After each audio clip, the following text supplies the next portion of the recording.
presented by KZ Bhojpuri।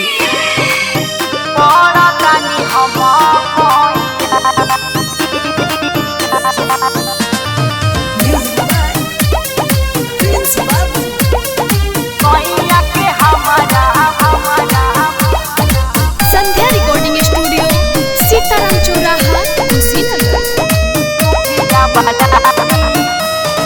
सुनिए मैया होके ना सहैया, बीच में फसल बाटे नैया।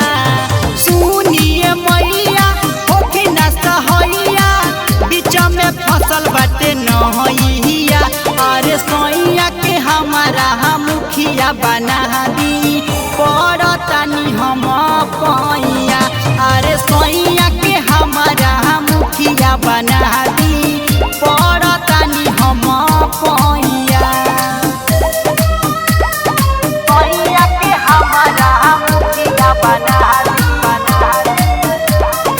सैया के हमारा मुखिया बना दी। हर साल भूखब माई हम नवरात जी, एक बार सैया पर फेर दीना हाथ जी। हर साल भूखब माई हम नवरात जी, एक बार सैया पर फेर दीना हाथ जी। इह बाटे अरजी दुखली ना हरजी, कोई के कौन उपाइया। इह बाटे अरजी दुखली ना हरजी, कोई के कौन उपाइया। अरे सैया के हमारा मुखिया बना दी, पड़तानी हम पैया। अरे सैया के हमारा मुखिया बना दी, पड़तानी हम पैया। सैया के हमारा मुखिया बना दी,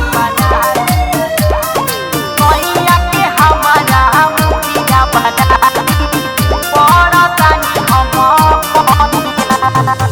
सपना बई है उनके बने के मुखिया, निर्धन गरीब लोग के रखती उ सुखिया। हाँ हाँ, सपना बई है उनके बने के मुखिया, निर्धन गरीब लोग के रखती उ सुखिया। सैया अंकित हो जइहा जब जीत हो, बटी है बीटू मिठाइया। सैया अंकित हो जइहा जब जीत हो, बटी है अभे मिठाइया। अरे सैया के हमारा मुखिया बना दी, पड़तानी हम पैया।